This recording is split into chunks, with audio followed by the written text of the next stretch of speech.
The night Lord Ashford met Miss Cecily Wren, her brother described her as a distant cousin, fallen on hard times, grateful for any kindness. 3 things in that sentence were lies.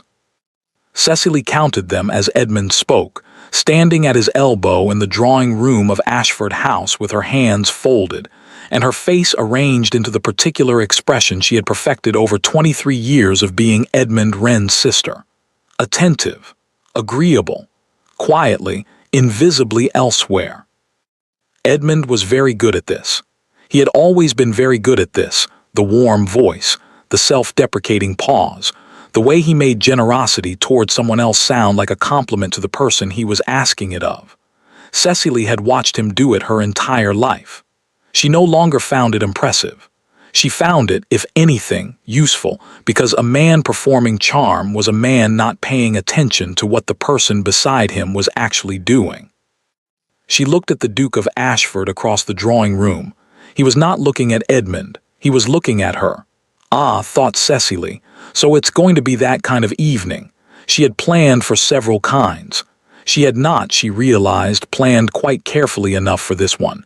She had chosen the dress herself. Edmund had sent 3 alternatives, all of them carefully, deliberately wrong, the kind of wrong that looked like an honest mistake and wasn't. Too fine and she would seem presumptuous. Too shabby and she would seem pathetic. Edmund needed her to seem grateful, just comfortable enough to be presentable, just diminished enough to be manageable. Cecily had looked at his 3 alternatives and then gone to her trunk and found something he had never seen. It was gray, quiet, entirely respectable. It said nothing in particular about money in either direction, which meant it said everything she intended. Edmund had looked at it when she came downstairs and she had watched him decide, in the space of 2 seconds, that it was fine, that he couldn't object without explaining why he was objecting, and explaining why he was objecting would require a conversation he didn't want to have in the carriage on the way to Ashford. He had offered her his arm instead. She had taken it. Round 1, she had thought, to no one in particular. Ashford House was larger than she had expected and better kept than Edmund had implied, which told her something. Edmund's descriptions of places tended toward the useful. He made things sound a little worse than they were when he wanted her to feel lucky, a little better when he wanted her to feel intimidated. He had described Ashford as comfortable, if you like that sort of thing, which meant it was either very grand or very welcoming, and she had prepared for both. It was both. The housekeeper met them at the door, a capable-looking woman in her 50s who assessed Cecily in approximately 3 seconds with the efficient attention of someone who had been reading guests accurately for decades. Whatever she concluded, she gave no indication of it. Simply took their coats and directed them toward the drawing room with the smooth competence of a well-run house. Cecily noticed the flowers in the hall. Fresh, well chosen, not extravagant, just right. Someone in this house had taste and was not performing it. She filed it away. The drawing room held perhaps 20 people, neighbors, she gathered, local families, the comfortable circuit of a duke's social life in the country. The kind of gathering that looked informal and wasn't. Everyone knew everyone and had known everyone for years, and the presence of strangers was noted, catalogued, and discussed in glances before the strangers had crossed the threshold. Cecily felt 20 pairs of eyes move to her as she entered. She kept her expression pleasant, her posture easy, her hands still. Edmund steered her toward the center of the room with the practiced confidence of a man presenting something he was proud of, which was, she thought, precisely the problem with Edmund. He was proud of her. He had always been proud of her. In the specific, proprietary way, a man is proud of a possession that reflects well on him. It had taken her an embarrassingly long time to understand the difference between that and something else. Ashford, Edmund said, and the room shifted slightly, the particular shift of a room rearranging itself around its host. Allow me, my sister, Miss Cecily Wren. Cecily, the Duke of Ashford. He had not said poor relation yet. He was saving it. He would work it in, he always did, always in the second or third sentence, always with a small rueful smile that made it seem like a confidence shared between gentlemen rather than a knife placed quietly between someone's ribs. Cecily turned to face the Duke of Ashford. She registered this in the same efficient, uninvested way she registered all useful information, somewhat younger than she had expected. Somewhere in his mid-30s. Dark coat, no jewelry, the kind of physical ease that came from a man comfortable enough in his own life that he had stopped thinking about how he appeared in it. He was also, she noticed immediately, not doing the thing people usually did when Edmund introduced her. The thing people usually did was look at her and then look at Edmund and perform a small calculation, poor relation, grateful for kindness, be pleasant, but don't make too much of it, and arrange their faces accordingly. It happened within the first 3 seconds, reliably, every time.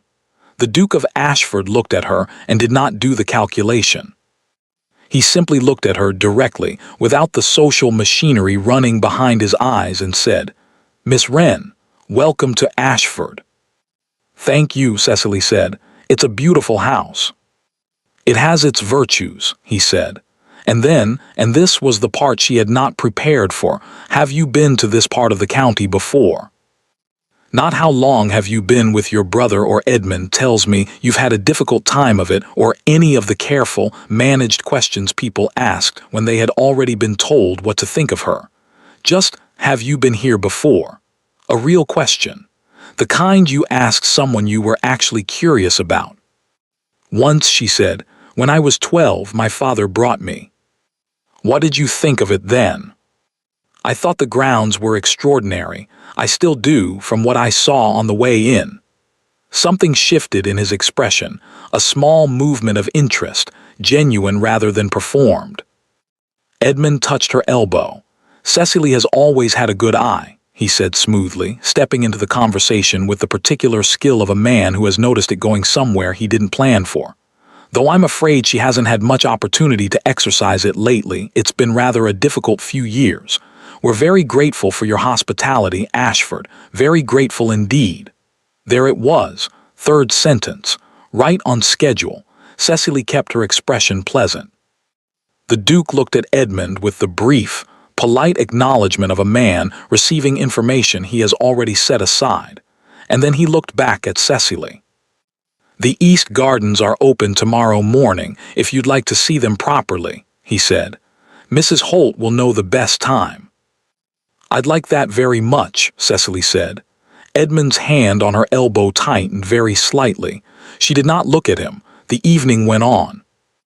She was passed from group to group in the way of these evenings, pleasant conversation, careful questions, the social performance of a woman who was exactly what her brother had described.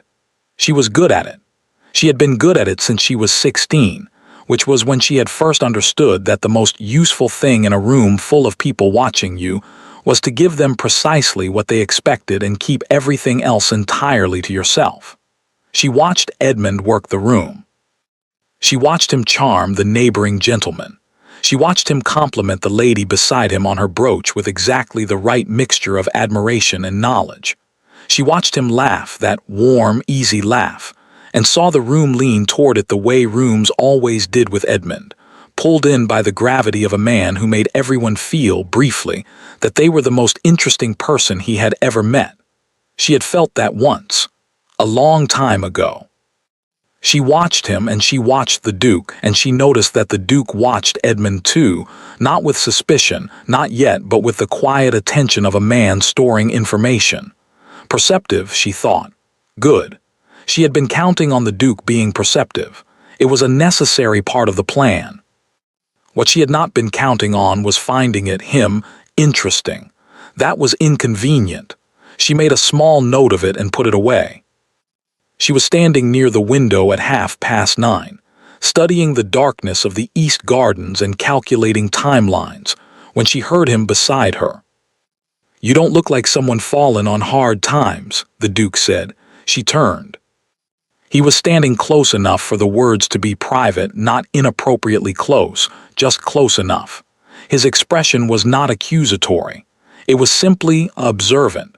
The statement of a man who had been thinking something and had decided, reasonably, to say it. Cecily looked at him for a moment. "Don't I?" she said.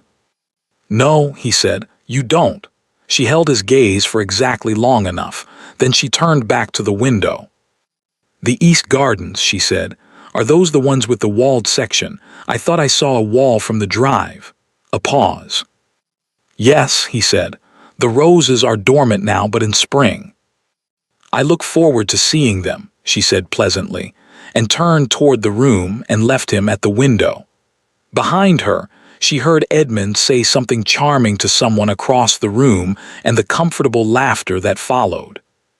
She walked to the other side of the drawing room and accepted a cup of tea she didn't want and told herself, firmly, that inconvenient was not the same as impossible. She was still telling herself that when the carriage home turned out of the Ashford Drive and Edmund said, very quietly in the dark beside her, "Behave yourself, Cecily." She looked out the window at the passing dark. "Always," she said, and she went back to counting. The letter arrived on Thursday. Cecily found it because she was meant to find it. Edmund had left it on the desk in the study he was using, open, weighted with an inkwell, at an angle that suggested carelessness and wasn't. Edmund was never careless with documents. He was careful with them the way a card player is careful with his hand, not hiding it exactly, just never letting you see more than he wanted you to see. This one he wanted her to see.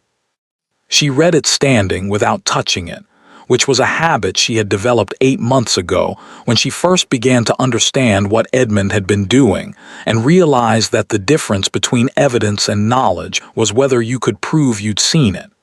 It was from Mr. Holt, Edmund's solicitor. The settlement terms are prepared as discussed. The Duke's signature is required by the end of the month. I would advise moving quickly. The land valuation holds until the 30th, after which the northern parcel may require reassessment. If Miss Wren can be brought to sign the proxy by Friday, Cecily stopped reading. Not because she was surprised. She was not surprised. She had known about the settlement for 6 weeks, had found the earlier drafts in Edmund's correspondence, had understood the shape of it before she'd ever set foot in Ashford House. Edmund wanted the Duke's northern parcel. The Duke's northern parcel bordered the Wren estate on 2 sides, and if Edmund could acquire it through a marriage settlement he controlled, it would complete the enclosure of the eastern farmland he'd been quietly selling off for 3 years. She had known all of this. What she had not known until this moment was that Edmund intended to have her sign the proxy by Friday. Today was Wednesday. She straightened up, walked to the window, looked out at the garden of the rented house Edmund had taken for the month, smaller than Ashford, considerably smaller than the Wren estate had been before Edmund began his work on it, with a view of a wall and a kitchen garden that nobody was tending properly. She thought about Friday. She thought about Thomas. Thomas had been with the Wren household since Cecily was 11 years old. He had started as a hall boy and become, over 15 years, the kind of steady, entirely reliable presence that a house either takes for granted or comes to depend on completely. Cecily had come to depend on him completely, which was why Edmund had made him his own footman 4 years ago, close enough to be useful, controlled enough to be harmless. What Edmund had not accounted for was that Thomas had been loyal to Cecily for 15 years, and loyalty of that duration is not a thing that transfers with a change of employment. Thomas had been her eyes inside Edmund's household for 8 months. He copied correspondence. He noted meetings. He passed her information in the margins of laundry lists and inside the lining of coat pockets, and once memorably, in the hollow of a bread roll that he had presented at breakfast with an expression of perfect professional neutrality. She had eaten the roll. She had palmed the paper. Edmund had been sitting across the table and had not noticed. It was Thomas who had told her about the solicitor's visit last month. It was Thomas who had confirmed the existence of the settlement documents. It was Thomas who had slipped the note under her door at 11 o'clock last night, 3 words in his cramped, careful hand. Friday. Be careful. She went back to her room and sat at the small desk by the window and thought. The plan she had been building for 8 months, the careful, patient, evidence-first plan required time. It required the solicitor's records, which she was still waiting on. It required the signed statements from two of the estate tenants who had been pressured into selling, which were being prepared by a solicitor in Gloucester whom Edmund did not know existed. It required, most critically, the original trust document from their father's estate, which Edmund had told her for 4 years was with the family solicitor, and which she had discovered 3 months ago was not with the family solicitor and was not anywhere she had yet been able to find it. The plan required approximately 3 more weeks. She had 2 days. She thought about this for a while. Then she thought about the Duke's question. "You don't look like someone fallen on hard times." She had deflected it, cleanly, she thought, without appearing to deflect it, which was the best kind of deflection. She had turned it into a conversation about gardens and walked away before it could become anything else. But she had felt it, underneath the deflection. The small, inconvenient weight of being correctly seen. She had not been correctly seen by anyone in a long time. She had been managed, assessed, accommodated, and pitied, and she had worked very hard to make sure that anyone who looked at her saw exactly what she intended them to see. The Duke of Ashford had looked at her for approximately 4 minutes and drawn a conclusion she had not given him permission to draw. That was, she thought, either a serious problem or a serious opportunity. She was beginning to think it was both. She changed into her walking dress and went to find the East Gardens. Mrs. Holt, the Ashford housekeeper, whose name she had remembered precisely because Edmund had mentioned the solicitor of the same name, and she made a point of noting potential confusions before they caused her trouble, told her the gardens were best in the morning but that the walled section was open whenever she liked. Cecily went. The wall was old, red brick, built when someone had decided that certain things deserved protection from the wind. Inside it was quiet in the way of enclosed spaces, not silence exactly, but the particular hush of somewhere that had held seasons in it for long enough that the air itself felt different. The roses were cut back for winter, bare canes tied carefully to the trellises, the beds mulched and waiting. She walked slowly. She was not precisely thinking about the roses. She was thinking about proxies and Fridays and the distance between what she needed and what she had. What is it you actually need, Miss Wren? She stopped walking. She had not thought about that moment again since it happened, had deliberately not thought about it, which was itself a kind of thinking about it. The question had been direct in a way that direct questions almost never were, which was to say it had been aimed somewhere real rather than somewhere polite, and had arrived accordingly. What is it you actually need? The answer she had not given was, the estate, the documents, 8 more months and I can do this without anyone's help. The answer she had not let herself examine was the one underneath that. You came early, she turned. The Duke was at the gate, in a coat that had seen outdoor work and boots that confirmed it, with the look of a man who had been up since before the house was fully awake. He did not appear surprised to find her here. He appeared, if anything, as though he had half expected it. You said the morning was best, she said. It is. He came through the gate and stopped a comfortable distance away, looking at the rose beds with the familiar ease of someone who had walked this path many times. They'll be extraordinary in May. My grandmother planted the original stock. You kept her design. There didn't seem to be any reason to change it. He said it simply, without sentiment, and it told her something about the kind of man who looked at what he had inherited and asked whether it needed changing rather than assuming the answer was yes. She filed it away. She was running out of room, she thought, for things she was filing away about him. They walked for a moment without speaking. She noticed he did not fill silences for the sake of filling them, which was rarer than it should have been. Mr. Wren tells me you've been with him for the past 2 years, the Duke said. Has he? He mentioned it last night after you went in, that you'd had difficulty after your father died, that he'd taken you in. The phrasing was Edmund's. She could hear it, taken you in, the particular construction that made generosity of a man managing his own assets. Edmund has been very attentive, she said. since father died.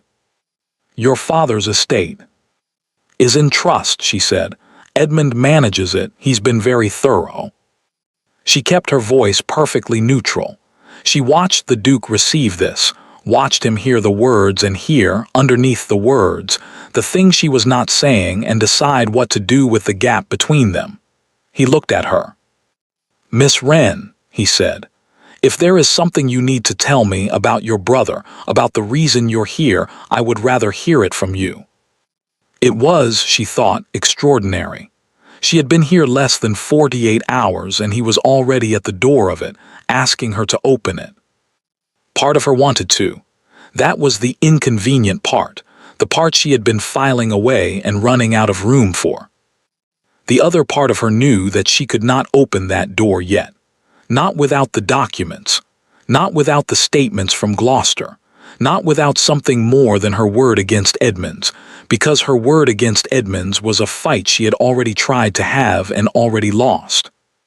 I think, she said carefully, that there are things which will become clear in time. He studied her for a moment. How much time? Not very much, she said. I hope. He nodded, slowly. The nod of a man accepting terms he finds inadequate but recognizes are the best currently on offer. They walked the rest of the walled garden in silence. It was, she thought, a remarkably comfortable silence for two people who did not yet know each other at all.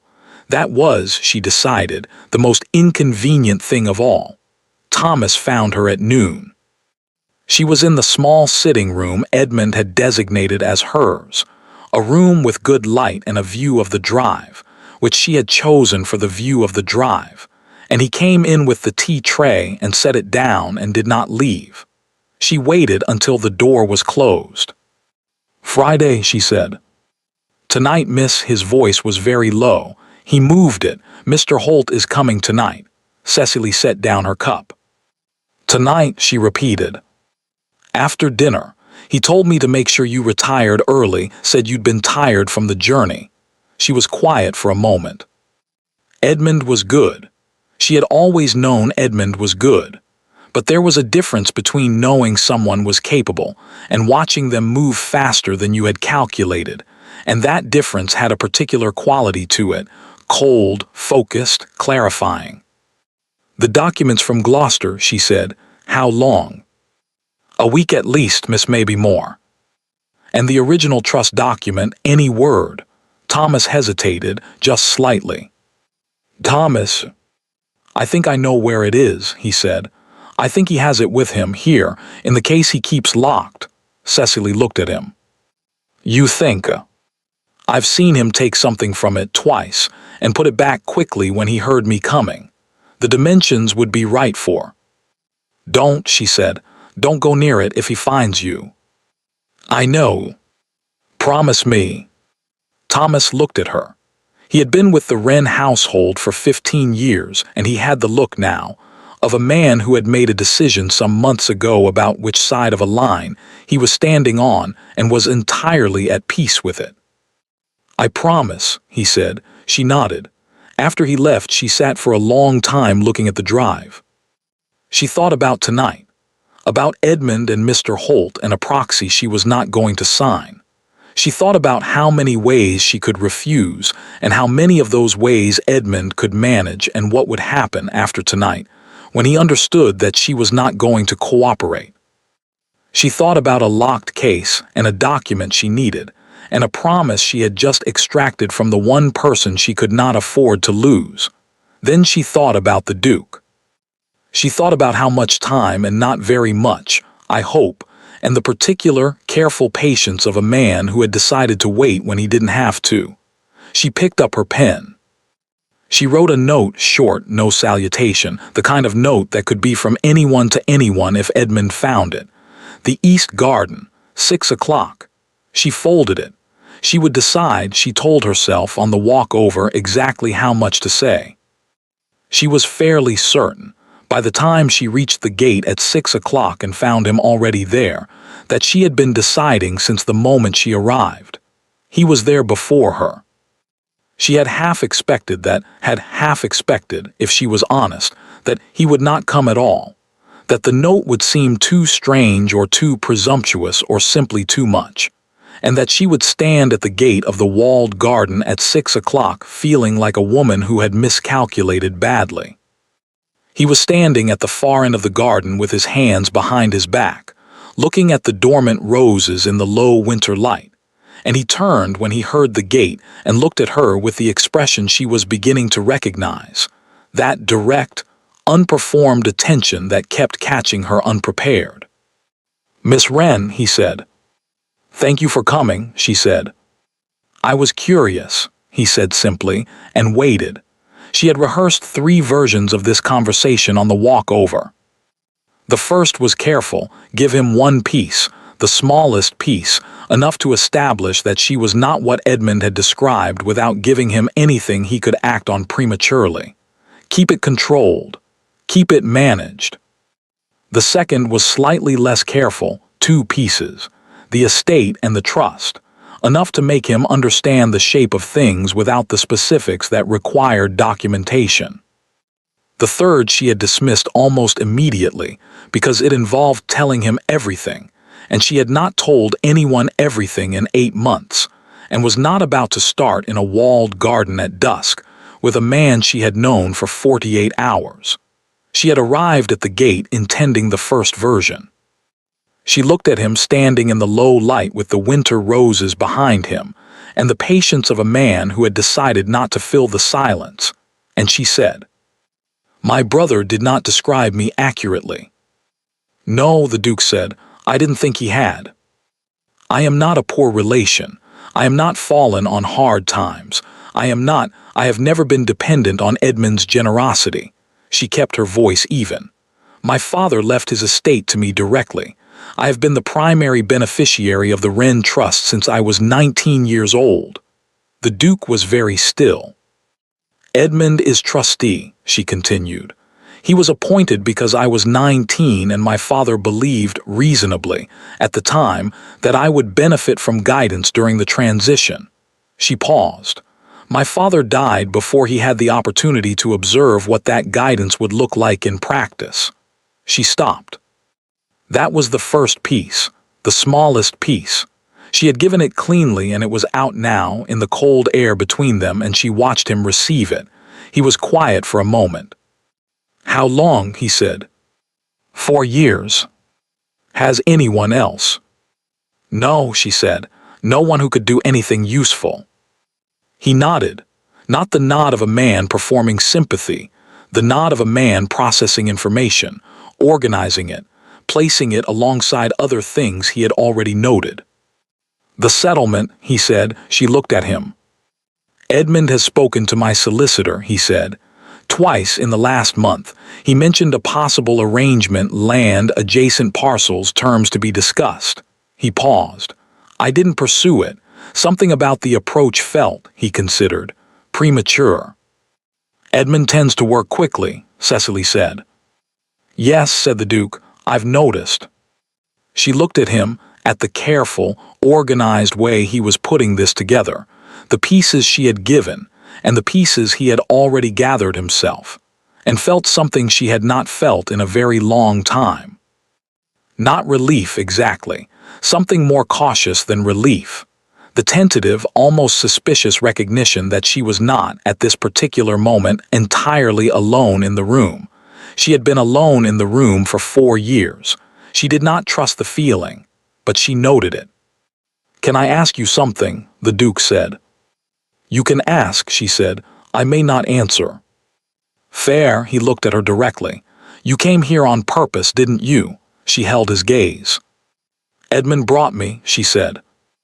"Edmund brought you because he needed you here, but you agreed to come, and I don't think you're a woman who agrees to things she hasn't already decided are useful." He paused. "So, you came here on purpose." The garden was very quiet. "Yes," she said. "What did you need from here?" She looked away for a moment at the rose beds, the careful tied canes, the wall that kept the wind out.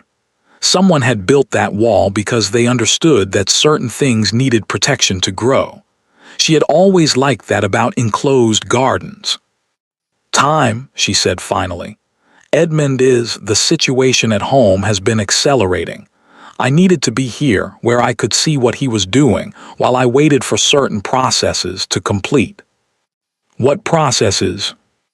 Documentation, she said. Evidence. The kind of thing that makes a difference in front of a solicitor. You're building a case. I have been building a case, she said, for 8 months. He was quiet for a moment. She watched him decide something. She could see it, the small movement of resolution crossing his face. How can I help? He said. She blinked. She had not expected that. She had expected questions, more questions, careful questions, the kind that established what he stood to gain or lose before committing to anything. She had prepared for that. She had not prepared for 3 words delivered with the straightforward simplicity of a man who had already made up his mind. You don't know enough yet, she said. No, he agreed, but I know enough to know which direction things are pointing. A pause. And I know what Edmund wants from this house. He's been laying groundwork with my solicitor for weeks. Whatever he's arranged, I haven't agreed to it, but I'd like to understand what it actually is before he presents me with something signed.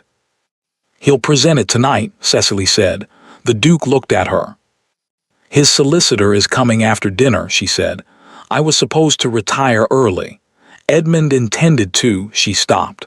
There's a proxy document for the settlement. He wants my signature on it before you've been given the full terms. Why? Because the full terms, she said, include provisions for the Wren estate that have nothing to do with the land adjacent to yours. The estate has been managed in ways that require the settlement to go through before anyone examines the accounts too carefully. She said it plainly. It was the second piece, larger than she'd intended to give tonight, larger than the first version of this conversation had included, and she felt the giving of it the way you feel any significant thing leaving your hands. Not regret, just wait. The Duke was quiet for a long moment. The estate is being stripped, he said. Systematically, Cecily said, yes. And the settlement would cover it, provide enough incoming capital that the outgoing wouldn't be visible for another several years, by which time Edmund would have what he needed and I would have. She stopped. Nothing, the Duke said quietly. I was going to say very little, Cecily said, but yes, essentially. The word sat in the cold air. She had not said it aloud before, not to anyone. She had thought it, had known it, had organized her entire life for 8 months around preventing it. But she had not said it to another person's face and heard the plainness of it. Nothing. She kept her expression still. The Duke looked at the gate. Go back to the house, he said. Have dinner, retire early exactly as Edmund expects. She looked at him. Mr. Holt will arrive, he said, and Edmund will present whatever he has prepared, and I will listen to all of it very carefully. He paused. And I will not sign anything. He'll find another way. He will try, the Duke said. But there is a difference between trying and succeeding, and Edmund's efforts in that direction have so far relied on my not knowing what I now know. He said it simply, without drama. The statement of a man who had made a decision and had no particular need to perform it. Cecily looked at him for a moment. You should know, she said, that I came here with my own intentions. That I am not simply a person this is happening to. I had a plan. I was using the situation deliberately. I know, he said. I wanted you to know that I told you. I know that too. Something moved at the corner of his mouth. Miss Wren, I've spent the last 2 days noticing that you are approximately 3 steps ahead of everyone in every room you enter. The idea that you arrived here without a plan did not seriously occur to me. She looked at him. She did not know quite what to do with that, with being seen that clearly, that matter-of-factly, without it being used for anything. People who noticed things about Cecily Wren usually did something with what they noticed. Edmund did. Even people who meant well turned it into advice or concern or management.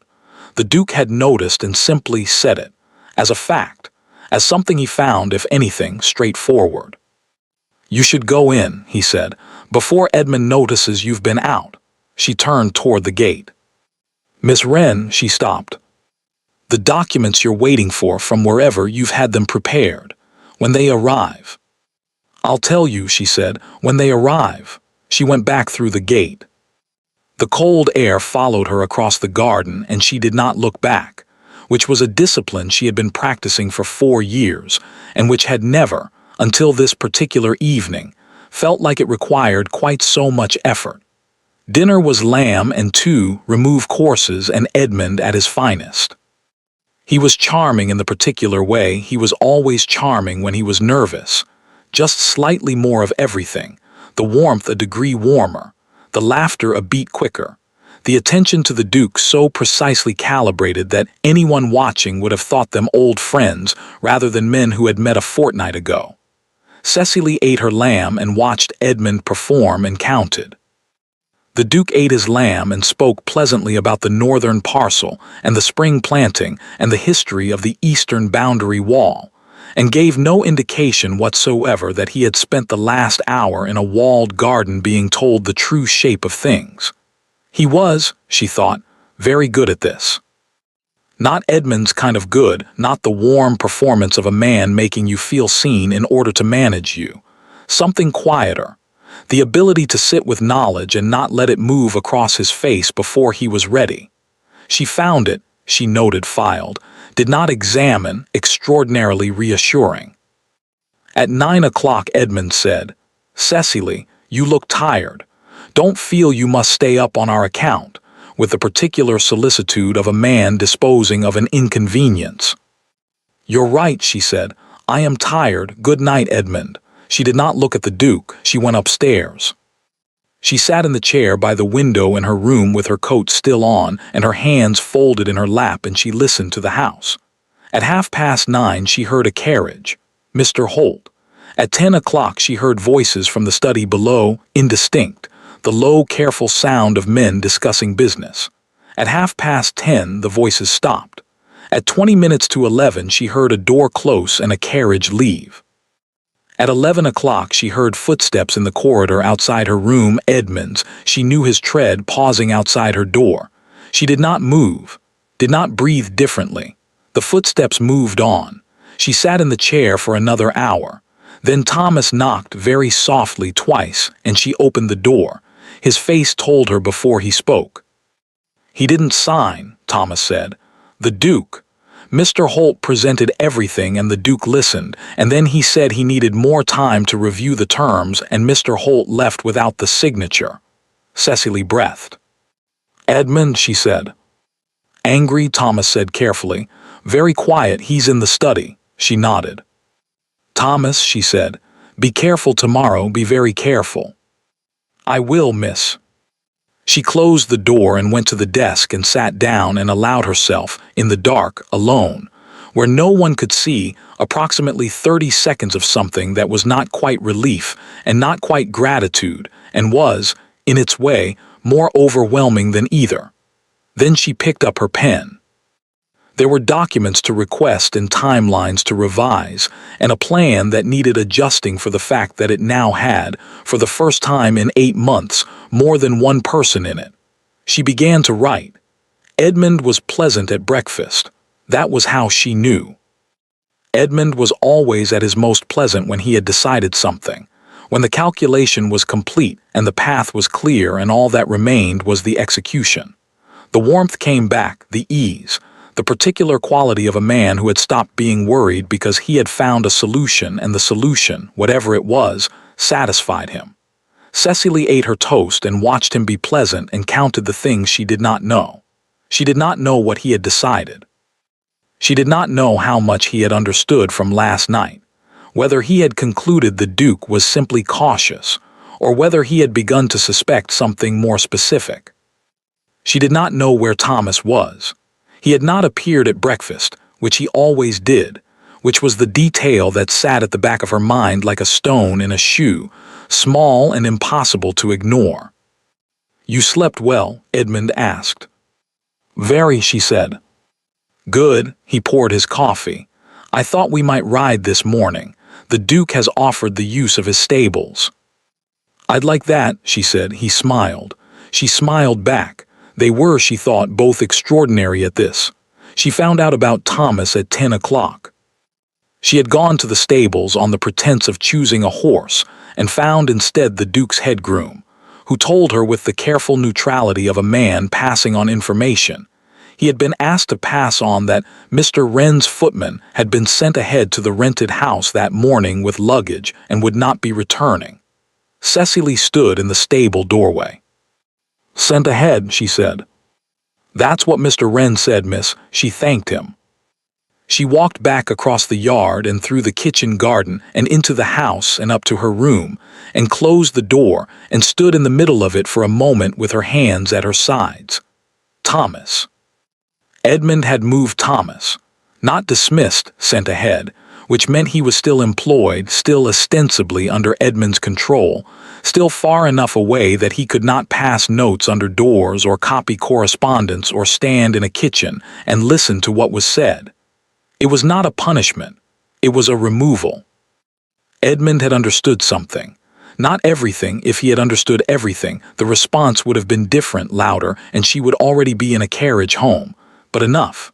Enough to understand that Thomas was a problem, and to solve the problem in the way Edmund always solved problems, quietly, plausibly, with a perfectly good reason ready if anyone asked. Sent ahead with luggage. Of course. She sat on the edge of the bed and thought. The documents from Gloucester, a week, maybe more. The trust document locked in Edmund's case which Thomas could no longer access. The Duke who had not signed last night and had thereby told Edmund that the straightforward path was closed. Edmund was recalculating. So was she. He came to her room at 7 o'clock. She had expected the corridor, expected him to catch her between rooms, where a conversation could be brief and deniable and over before she had organized herself. That was usually his method. But he knocked on her door at 7 o'clock, which meant he wanted the room. The closed door, the privacy, that was different. She opened it. He came in without being invited, which he had always done, in every room she had ever occupied, and which she had stopped mentioning because mentioning it accomplished nothing. He looked at her dressing table, her desk, the small stack of correspondence she had been careful to make look entirely unimportant. Then he sat in the chair by the window and looked at her with the expression she had not seen since the last time they had been alone together in a room and he had stopped performing. Not the warm Edmund. Not the charming one, the other one. "Sit down, Cecily," he said. She sat on the edge of the chair across from him. She kept her hands in her lap. She kept her face pleasant and attentive and entirely empty of everything she actually felt, which was the expression she had been perfecting since she was 16, and which had never been more necessary than right now. "The Duke didn't sign," Edmund said. "I heard," she said. "I imagine he simply wanted more time to review." "Don't," Edmund said pleasantly. She stopped. He looked at her. The silence between them was the specific silence of two people who know each other very well and have stopped pretending otherwise. And in that silence, Cecily felt the particular chill of being accurately read by someone who did not mean her well. "You've been busy," he said, "these past months, haven't you?" "I don't know what you mean." "I think you do." He leaned back, crossed his legs. The ease of him, the terrible, practiced ease, was worse than anger would have been. "Thomas has been very devoted to you. He always was. I should have addressed that sooner." "Thomas is an excellent footman." "He was," Edmund said. "Yes," the past tense. She kept her face still. "Here is what's going to happen," Edmund said. "You're going to be cooperative with Mr. Holt when he returns tomorrow. You're going to sign what he puts in front of you. And the settlement will proceed as arranged, and everyone will be perfectly comfortable, and this, whatever this has been, will stop." "Edmund." "The alternative," he said, still pleasantly, "is that I have a conversation with Mr. Holt about certain irregularities in the estate management. Irregularities that, on examination, might appear to originate with the trustee's co-signatory." He paused. "Which is you, Cecily. You are listed as co-signatory on 3 of the accounts. Did you know that? She had known that. She had known it for 6 months and had spent considerable effort establishing, through her solicitor in Gloucester, a paper trail that demonstrated she had not been consulted on any of the transactions those accounts had been used for. That paper trail was in Gloucester and would be ready in approximately 1 week, and was doing her absolutely no good whatsoever at this specific moment. "Those signatures are forged," she said.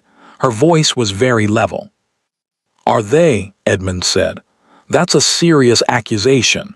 You need documentation to support something like that." "I have documentation." "Do you?" He looked at her steadily. "Where?" She said nothing. "The thing about documentation," Edmund said, "is that it needs to exist in a place you can access. Files in solicitors' offices in other counties are inconvenient, difficult to produce quickly, whereas what I have is," he gestured lightly, "rather closer to hand." He stood up. He was not angry. That was the thing she could never explain to people who had not met Edmund. They expected rage, raised voices, the visible performance of a villain. Edmund was never that. Edmund was always this, measured, pleasant, entirely certain of his position. It was far worse than rage. "I've been patient with you," he said. "You know I have. Father always said I was too patient with you, that I gave you too much latitude, let you think you had more say in things than was practical." A pause. He wasn't wrong. "Don't," she said. Her voice came out quieter than she intended. "I'm not disparaging him. I'm simply—" "I said don't." He looked at her for a moment. "Tomorrow," he said, "Mr. Holt at 10 o'clock. Think about what you want, Cecily. Think carefully." He went to the door. "Thomas," she said. He stopped. "Where is he?" "Safe," Edmund said. "Provided things go smoothly tomorrow. He's a good footman. I'd hate to have to let him go without a reference." He left. The door closed. She sat for a very long time. She sat until the light outside the window had gone completely, and the room was dark, and she had not moved to light the lamp because the dark was, in its way, easier.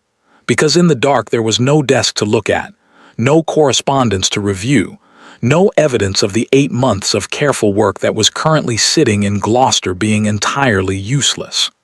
Thomas.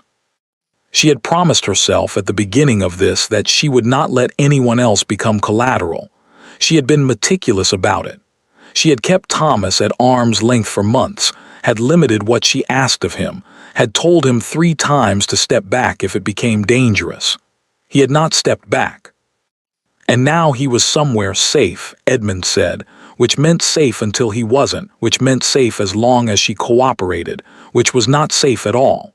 She pressed her hands flat on her knees. She was not going to cry.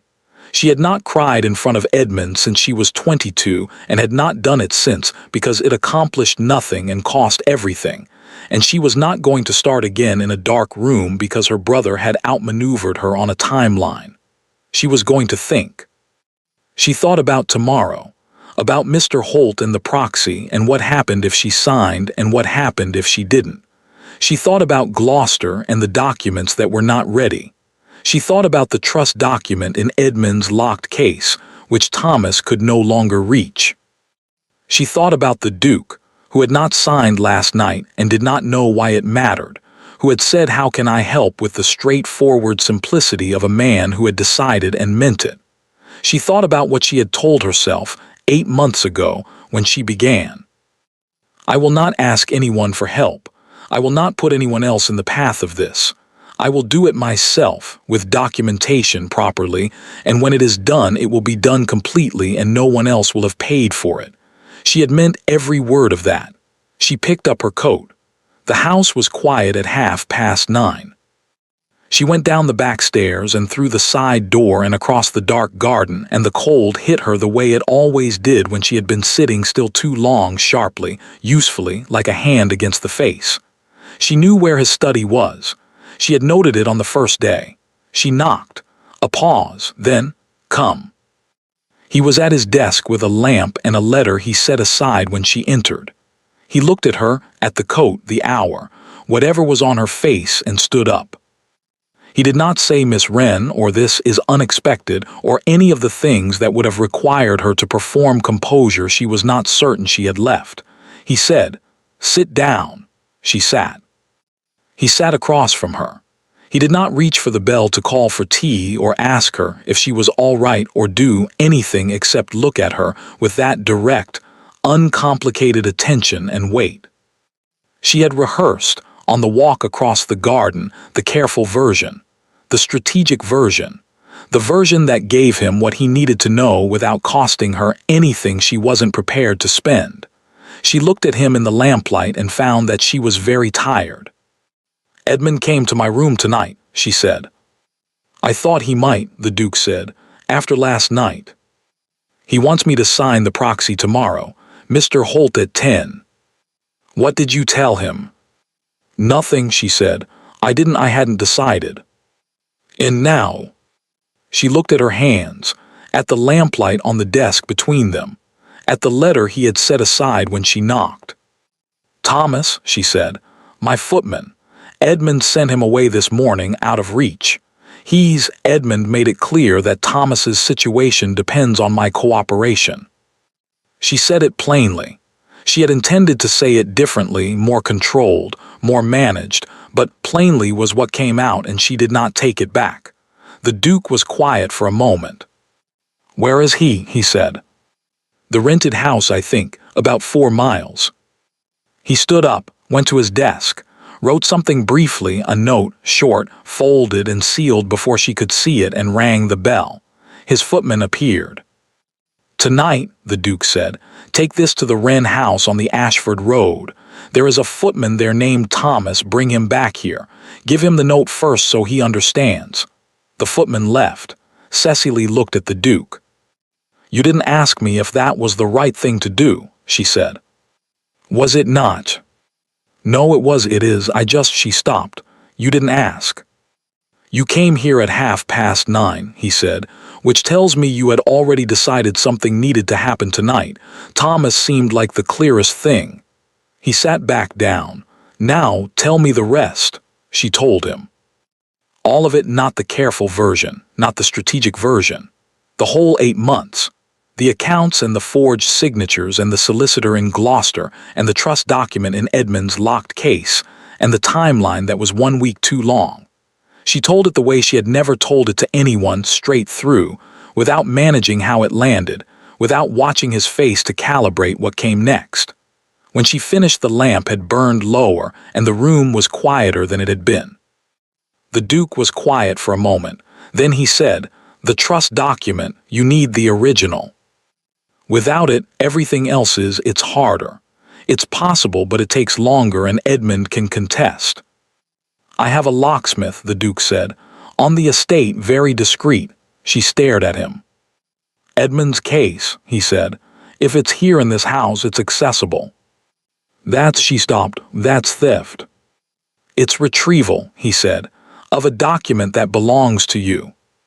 "It's still—" "Yes," he said, "it is, I know." He looked at her steadily.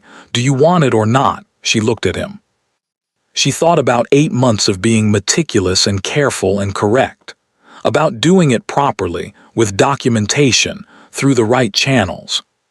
She thought about Edmund at 7 o'clock with his terrible pleasant voice, and Thomas 4 miles away in a rented house. "Yes," she said. He nodded. "Then we need Edmund out of the house tomorrow morning," he said. "I'll arrange a ride. He won't refuse. He wants to keep me amenable until Holt arrives." He paused. "While he's gone." "I can manage the timing," she said. "I know you can." She looked at him across the lamp. She thought about, "I will do it myself, and I will not ask anyone in 8 months of being entirely, deliberately alone in this." She thought about how that had felt. She thought about how this felt. "Why?" she said quietly. "You don't. Edmund is your neighbor. The settlement would have been straightforward for you.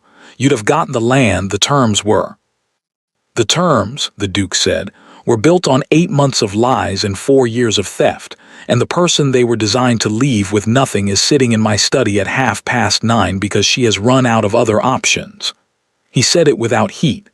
"That's not something I'm prepared to be party to." The lamp flickered. Outside, somewhere across the dark garden, a horse moved in the stables. "I've been doing this alone," she said. She had not meant to say it, it came out anyway. "I know," he said. "I was very good at it." "You were extraordinary at it," he said, "and it almost wasn't enough. That's the part that matters." She looked at him for a long moment. Then she said, "The ride tomorrow, what reason will you give him?" "I'll think of something," the Duke said. "I usually do." And Cecily Wren, who had not smiled genuinely, unguardedly, without calculating what it communicated in approximately 4 years, almost smiled. Thomas arrived at 11:30. He looked tired and relieved, and when he saw Cecily, like a man setting down something heavy he had been carrying since morning. She stood up. "Miss," he said. "I told you to be careful," she said. "I was," he said, "mostly." She looked at him for a moment, then she said, "You're working for the Duke now, temporarily. He'll explain the arrangement." Thomas looked at the Duke, who nodded once. "Gladly," Thomas said, with a feeling that suggested gladly did not begin to cover it. She left at midnight. The Duke walked her to the side door, not because she needed walking, but because he did it and she found she did not object. At the door she stopped and turned. "Tomorrow," she said, "after the ride, if Edmund comes back before we're done." "He won't," the Duke said. "I'll make certain the ride is long. And if Holt arrives early." "Miss Wren," she stopped. "Go to sleep," he said. "Tomorrow is planned. You don't have to count everything tonight." She looked at him. Nobody had ever told her to stop counting. Usually people either didn't notice she was counting or benefited from it and left her to it. "Old habit," she said. "I know," he said. "Sleep anyway." She went out into the cold. She did not look back. But she noticed, crossing the dark garden toward the rented house, that her hands were not, for the first time in a very long time, running through timelines. They were simply at her sides. It was, she thought, an extraordinary feeling. She was fairly certain she did not entirely trust it yet. She was equally certain that it did not, at this precise moment, matter. The morning was clear and cold, and Edmund was in excellent spirits. Cecily watched him at breakfast and read his mood the way she had always read it, not from what he said but from the specific quality of his ease, the precise calibration of his pleasantness. This morning he was the Edmund who had already won. Not the Edmund who was working towards something, not the Edmund who was managing variables, the Edmund who had arrived at the conclusion and was simply waiting for the world to catch up. He thought she had decided. She had not corrected him. "Ashford has suggested a ride," Edmund said, pouring his coffee. "The northern parcel. He wants to show me the boundary markers. Apparently there's a question about the eastern line." "How interesting," Cecily said. "You don't ride in the cold," Edmund said. Not a question. A reminder, the particular kind of reminder that was also an instruction. "Never," Cecily agreed. "I'll be back by noon." He set down his cup. "Mr. Holt at 10, you remember." "Of course," she said. Edmund smiled. Warm, satisfied, entirely certain. She smiled back. She waited until the horses were out of sight. 4 minutes, she gave him 4 minutes, enough to clear the drive and the first bend in the road, enough that turning back would require a reason. She stood at the window of her room and counted, and when the 4 minutes were done, she picked up her coat and went to find Thomas. He was in the corridor outside Edmund's study. He had been there, she understood, since 7 o'clock. "The case," she said quietly. "On the desk," Thomas said. "He didn't take it with him." She looked at him.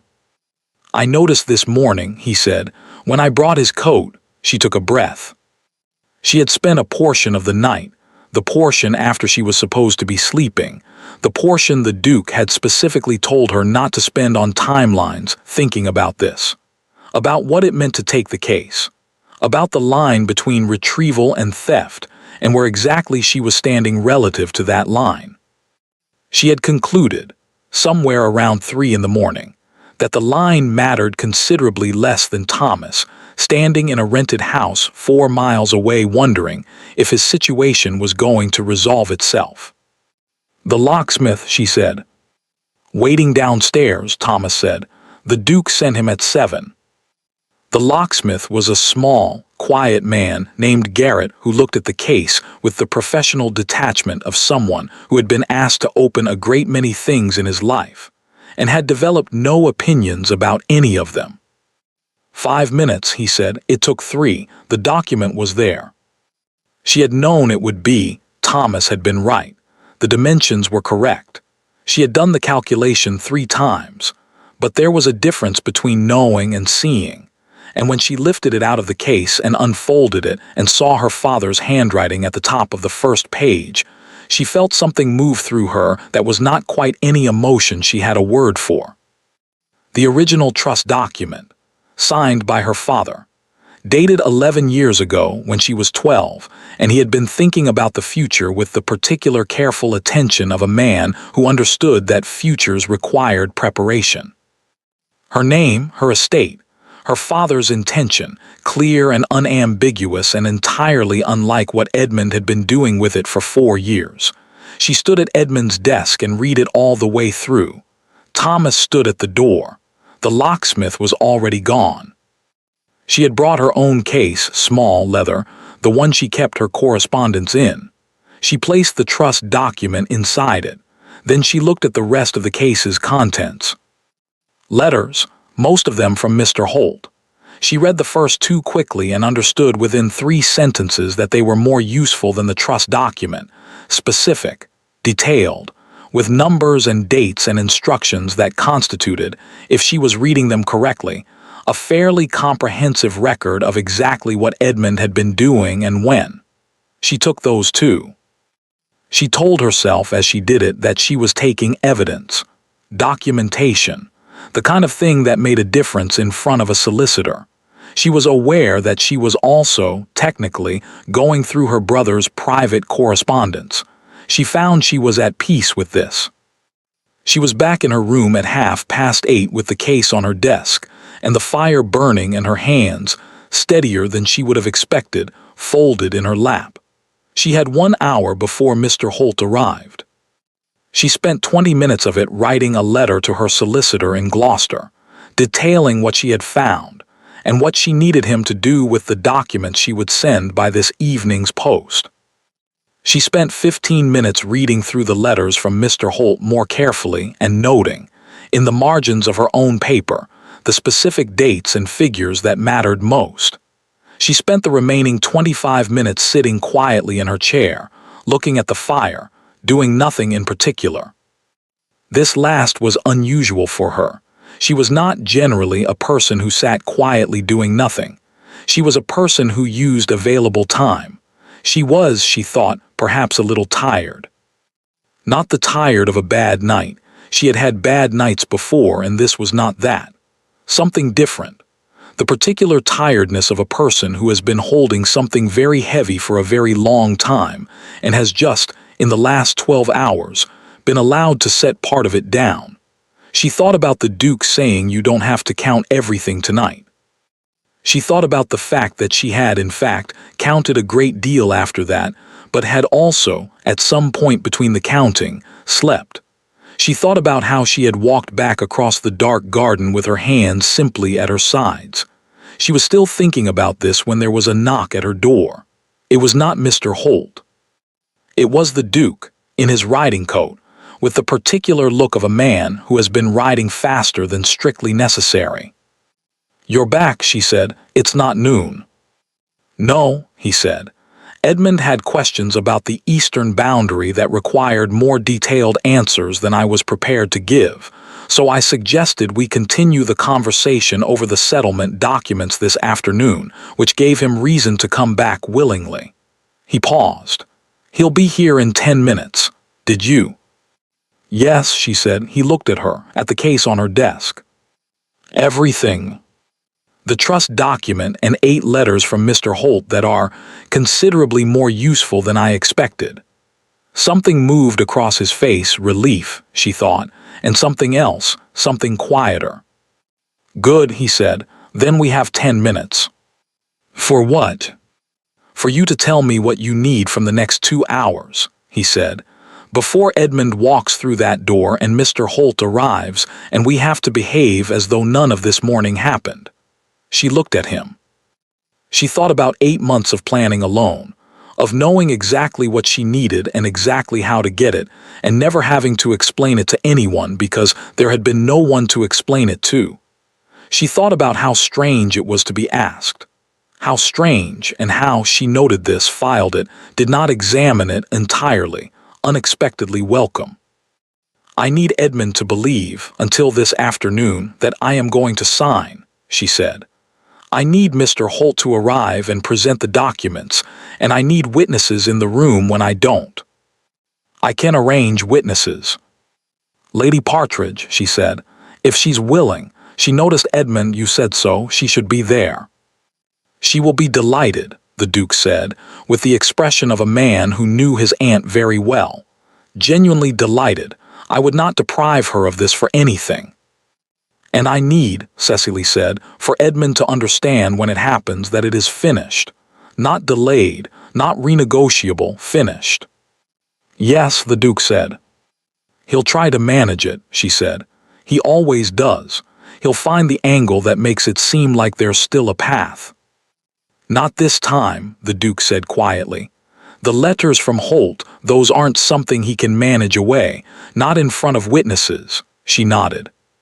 She looked at the case on her desk, at the fire, at the Duke standing in her doorway in his riding coat with mud on his boots, and the focused, settled expression of a man who had decided and was not reconsidering. Thank you, she said. She had not said it before, not directly, not like this. She had acknowledged, she had accepted, she had been efficiently grateful in the way of someone who recognized useful assistance. But she had not said thank you in the straightforward, unmanaged way of one person saying it to another. He looked at her when she said it. Just for a moment, something moved in his expression that she did not immediately have a name for. Don't, he said. Don't what? Thank me as though it's a transaction. I didn't do this for, he stopped. Just don't. She looked at him. All right, she said. He nodded. Edmund will be at the door in 6 minutes. I'll speak to Lady Partridge. He left. Cecily sat for exactly 30 seconds. Then she stood up, straightened her dress, picked up the case, and went downstairs. Edmund arrived at 9:05. He came in from the ride with cold in his coat and satisfaction on his face, and looked at Cecily in the front hall with the warm, proprietorial pleasure of a man who believed he had arranged everything correctly.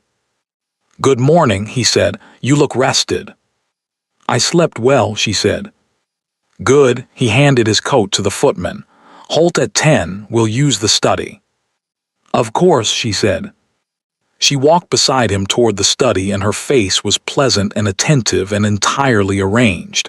And if Edmund had looked at her hands, he would have seen them folded in the familiar way, quiet and still. He did not look at her hands. He never had. Mr. Holt arrived at 9:55. He was a thin man who wore his nervousness in his shoulders. They were always slightly raised, as though he expected something to fall. He had been Edmund's solicitor for 3 years, and had, Cecily observed, the specific look of a man who had told himself a long time ago that his professional obligations superseded his personal ones, and had been telling himself this so consistently that he had almost stopped noticing. He set his case on the study desk.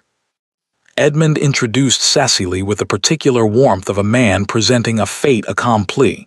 Mr. Holt looked at her. She looked at him. Miss Wren, he said. Mr. Holt, she said pleasantly, I believe we have a great deal to discuss. He opened his case. The door behind them opened. Lady Partridge came in. She was 71 years old and moved like a woman of 50, who had decided that age was largely a matter of attitude, and had maintained this position successfully for 2 decades.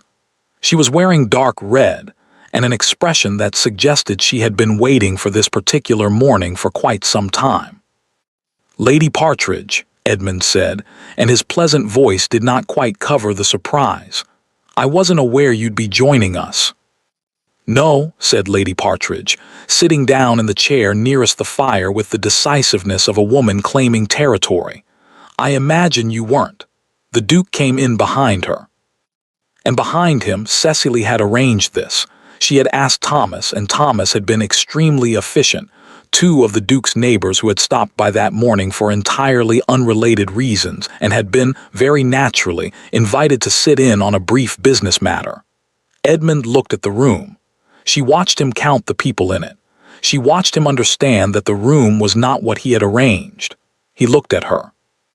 She looked back at him with her pleasant expression, and her folded hands, and everything she had been holding for 4 years behind her eyes. "Shall we begin?" she said. Mr. Holt began.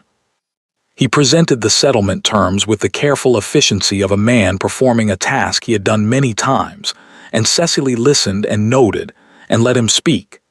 Edmund watched her from across the desk with the particular quality of attention of a man who was beginning to feel the ground shift but could not yet identify where the movement was coming from. When Mr. Holt finished, she said, "Thank you. I have some questions about the terms." "Of course," Mr. Holt said. "Specifically," she said, "regarding the provisions in Section 4 relating to the management of the Wren estate accounts." Mr. Holt looked at Edmund. Edmund's expression did not change. "Standard provisions." "Standard," Cecily said. "Yes." She opened her case. "I wonder if you could help me understand how these provisions relate to the account activity detailed in your letters to my brother over the past 18 months.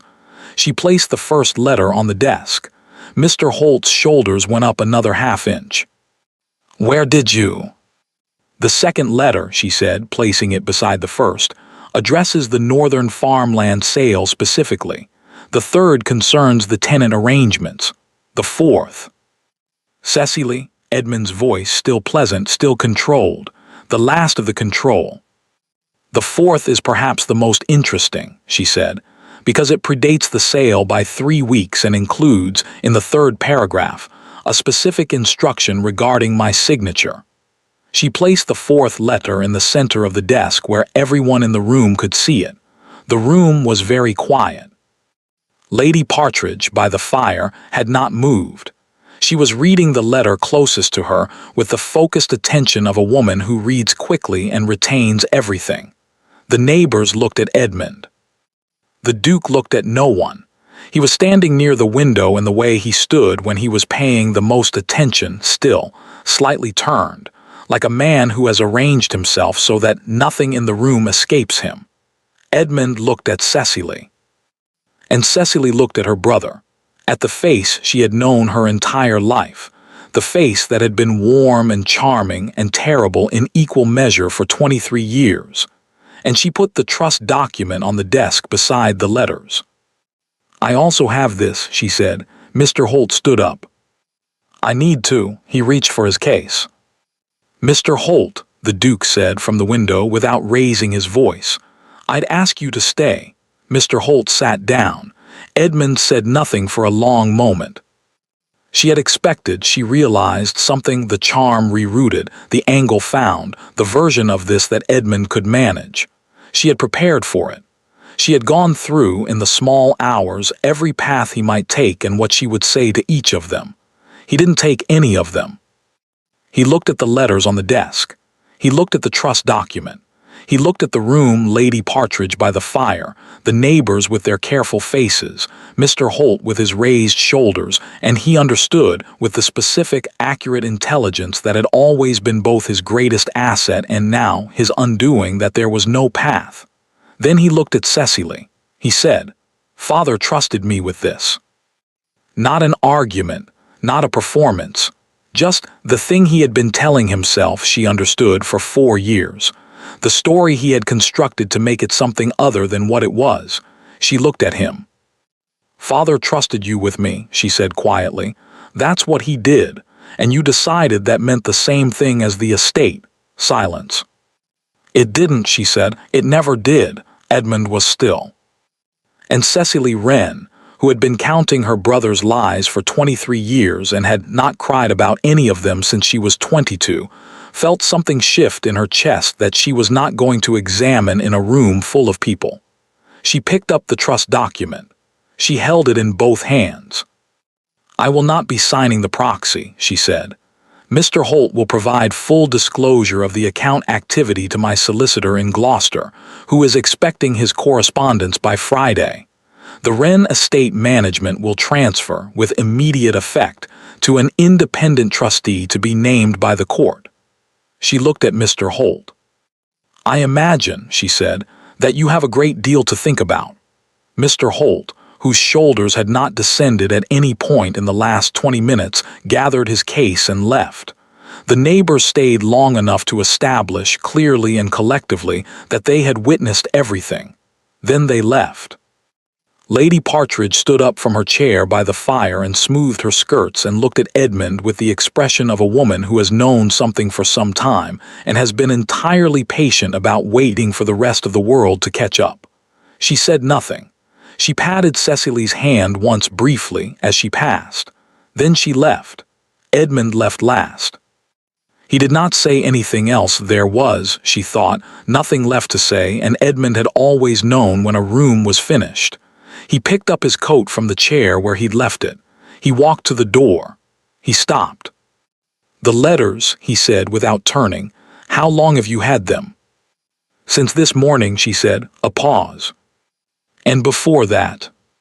8 months, she said. "I had everything else." He absorbed this. "You came here on purpose," he said. "Yes.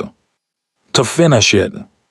"To finish it properly," she said, "with documentation, with witnesses, so that it couldn't be undone." He stood at the door for a moment, then he left. The front door opened and closed. A carriage some time later. She stood at the desk alone. The fire had burned lower. The letters were still spread across the desk, Edmund's letters, her father's trust document, the careful paper record of 4 years of what had been done to something that had been meant for her. The Duke was still in the room. He had been so quiet that she had almost forgotten. She turned. He was at the window looking out at the drive. She could not see his expression. "It's done," she said. "Yes," he said. She looked at the letters on the desk. She thought about picking them up, about organizing them, about the letter to Gloucester and the timeline for the court application and the independent trustee and the 8 months of work that was going to require, now, another month of careful unwinding. She thought about all of it, and then she stood very still in the middle of the room and did not do any of it. She heard the Duke move quietly, unhurriedly, and then he was at the desk and he was gathering the letters himself, stacking them carefully, placing them in her case with the attentiveness of someone who has decided to be useful and is going about it with no drama whatsoever. She watched him. "You don't have to." "I know," he said. He closed the case. He looked at her directly. In the way she was beginning to understand was simply how he looked at things he considered worth looking at, and he said, "How are you?" Not formally. Not as the thing you say when you mean something else. Just, "How are you?" She opened her mouth. She intended to say perfectly well or better than expected or any of the variations she had been producing in response to that question for 4 years. She looked at him in the low firelight, with the case closed on the desk between them and her father's trust document finally in her hands, and the sound of Edmund's carriage fading down the drive. "I don't know yet," she said. "I think I won't know for a little while." He nodded.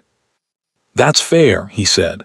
And Cecily, who had been managing her own answers for 23 years, thought that it was, in fact, entirely fair, and sat down. 3 days passed. They were, on the surface, quiet days, the ordinary business of a country house in November, meals and correspondence and the particular unhurried rhythm of a place that had no immediate crisis to manage. Cecily wrote letters. She walked the grounds. She sat in the library twice and read, or attempted to read, and managed approximately 40 pages before realizing she had retained none of them. Edmund did not leave. That was the thing she had not fully planned for. She had assumed, had told herself. In the careful way, she told herself things that needed to be true in order for the plan to work, that Edmund would go. That the morning in the study would be sufficient, that a man who understood when a room was finished would understand when a situation was finished and remove himself accordingly. Edmund did not remove himself. He stayed in the rented house 2 miles down the road, and he sent a note on the second day that said, in Edmund's pleasant, controlled hand, "I think we should speak before either of us takes further steps. There is still a great deal to be resolved between us." She did not reply. On the third day he sent another, shorter, Cecily. "There are things you don't know, things about father, about why he made the arrangements he did. You should hear them from me before you hear them elsewhere." She read this one twice. Then she put it in her case with the letters from Mr. Holt and did not answer that one either. "He's trying a new angle," she told the Duke. They were in the East Garden, the walled one which had become, she had noticed, the place they ended up when there was something to discuss that required privacy and cold air. She was not certain when this had become established practice. Somewhere between the first evening and now. "The father angle," the Duke said.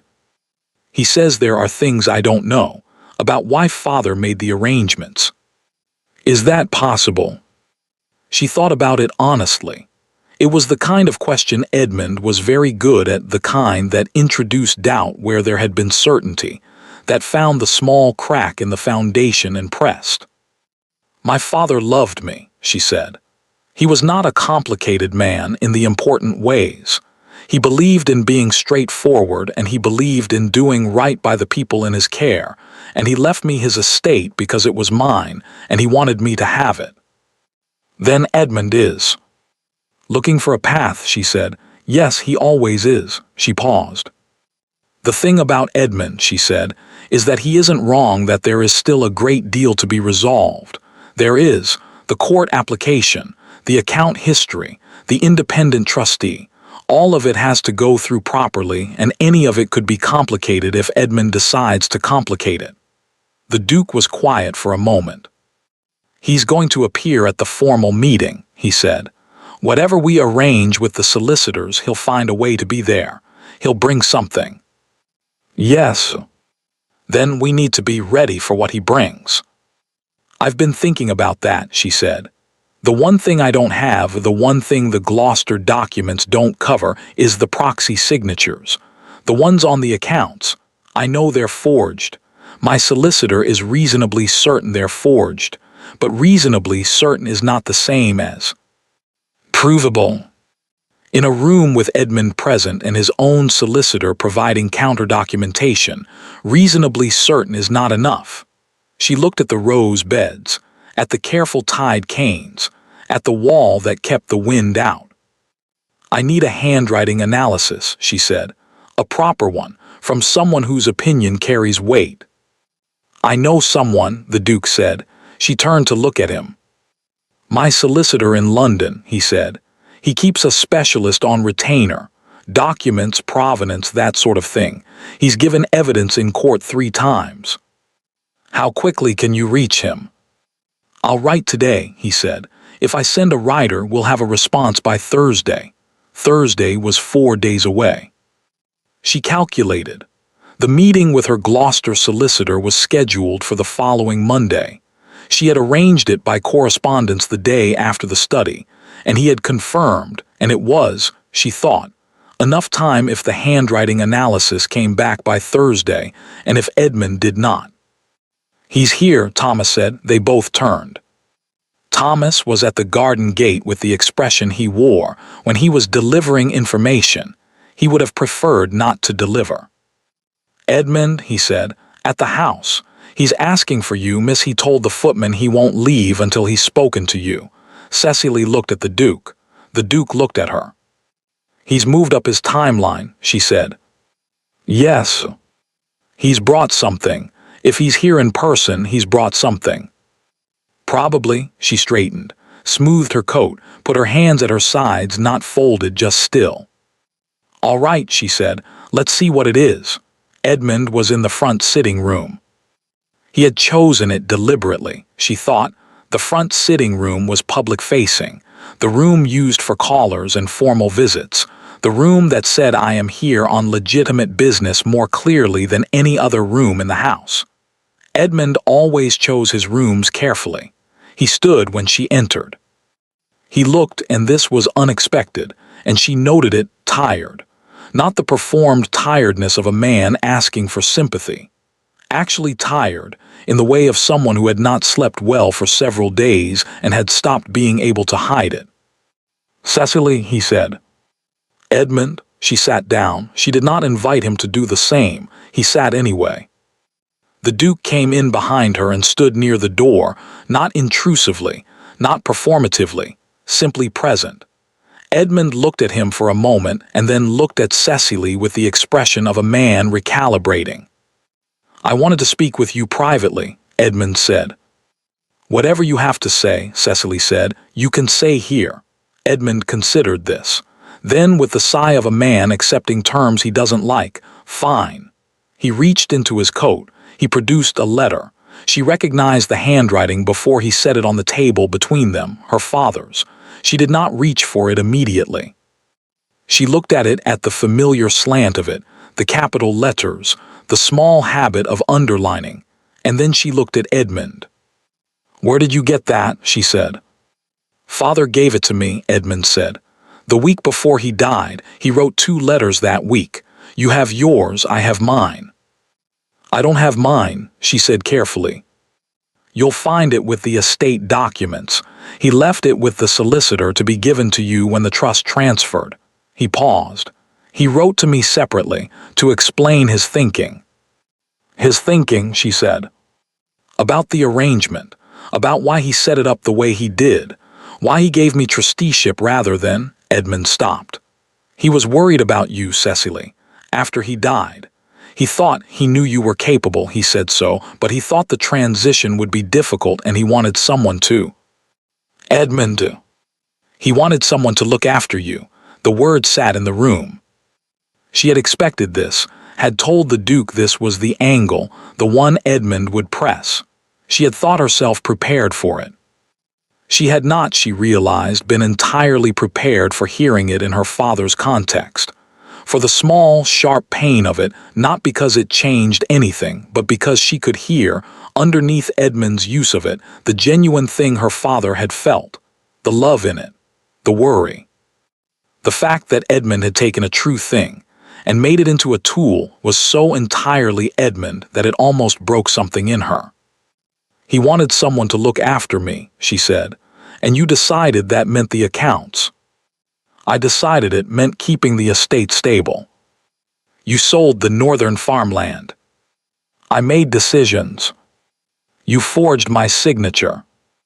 He stopped. The room was quiet. "Read the letter," he said. "Whatever you think of me, read what he wrote. He trusted me, Cecily. He wasn't wrong to. I made mistakes, I know I did, but he wasn't wrong about."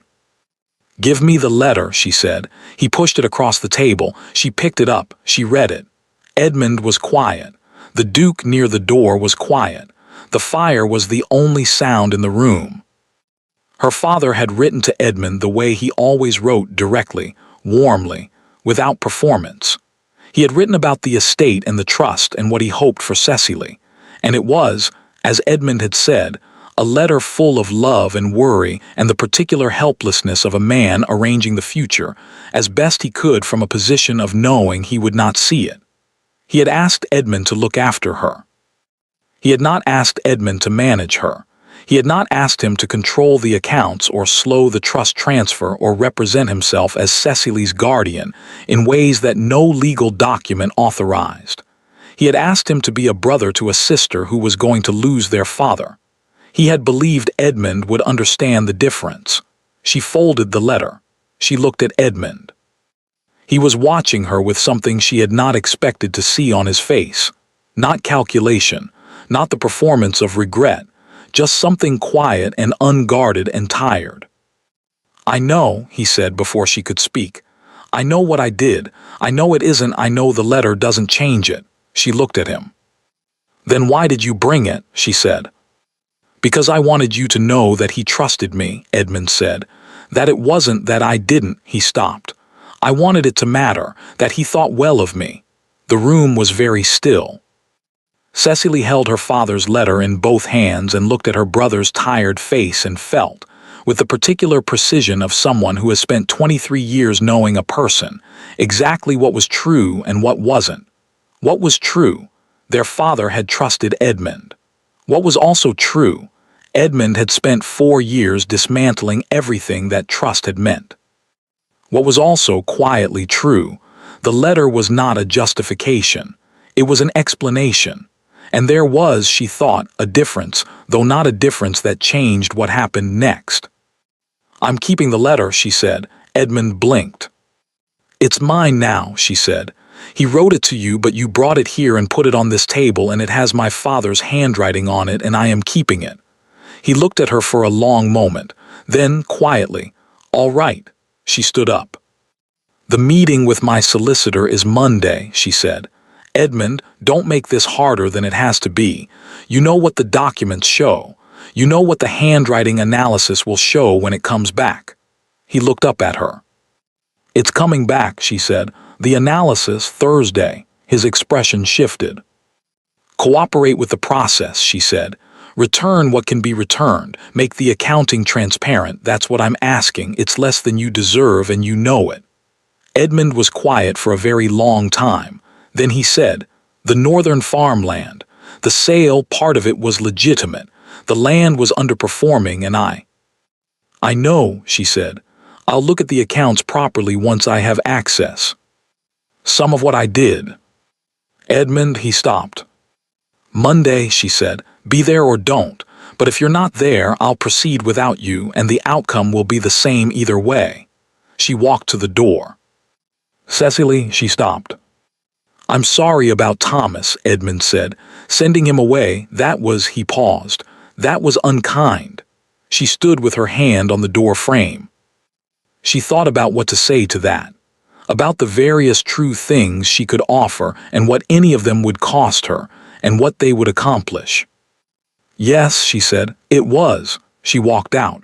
She kept walking until she reached the library. She did not know precisely why the library. It was not her library.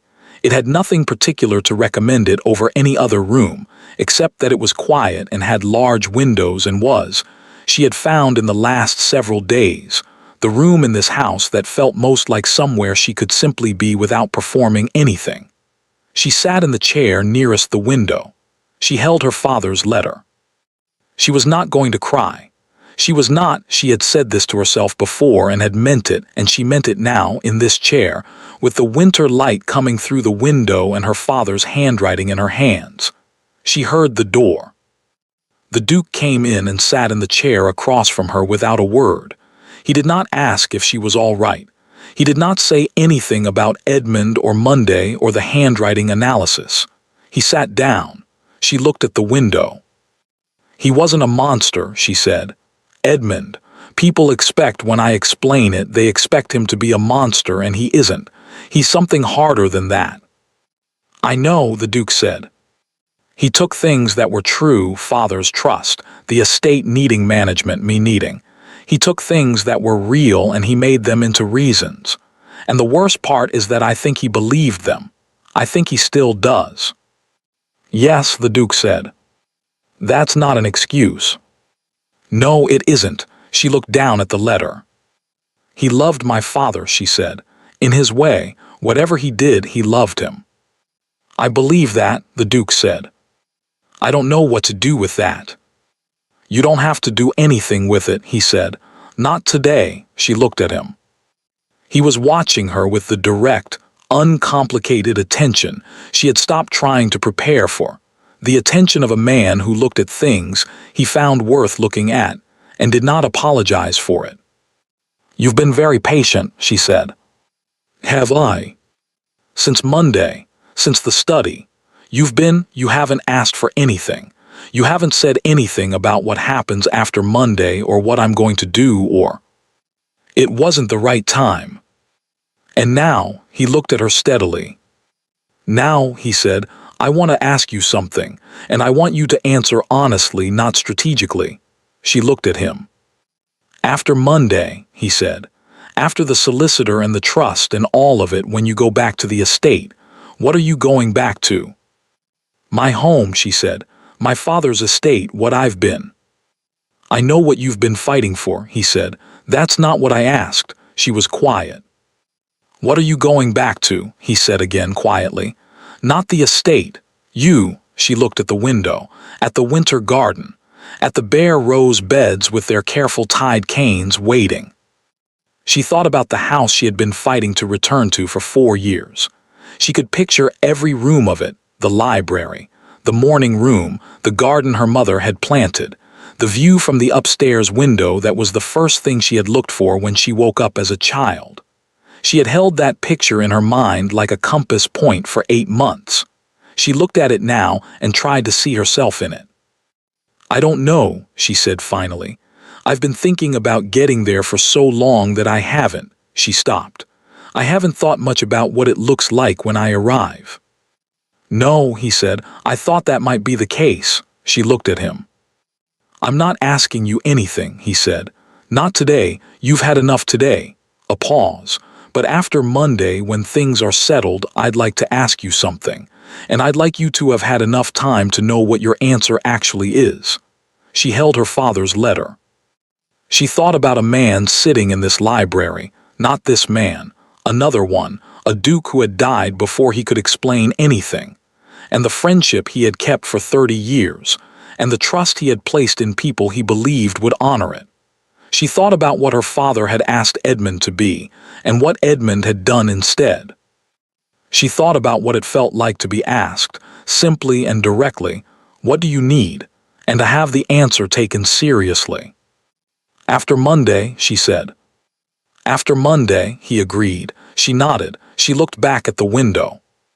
Beside her, the Duke sat in his chair and said nothing further, and the library was quiet. And outside, the winter light moved slowly across the garden. It was, she thought, an extraordinary thing to sit in a room with someone and feel no particular need to manage the silence. She had not felt that in a very long time. She let herself feel it now. Monday came gray and cold and entirely businesslike.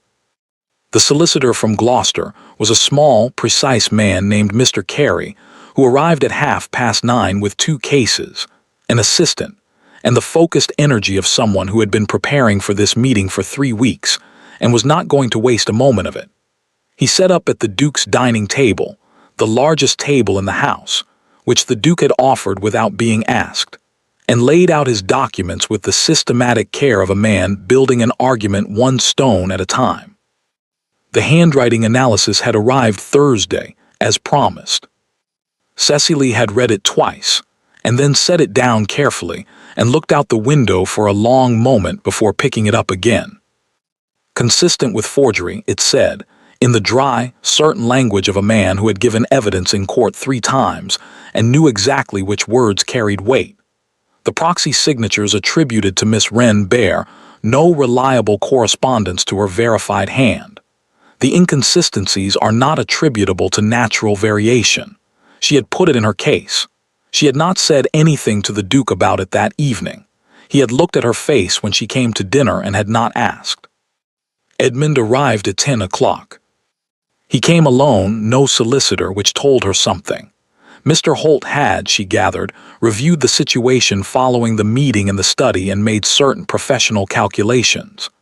Edmund arriving without a solicitor meant Edmund arriving without a defense, which meant Edmund had decided, in the 4 days since the sitting room, to do what she had asked, cooperate with the process.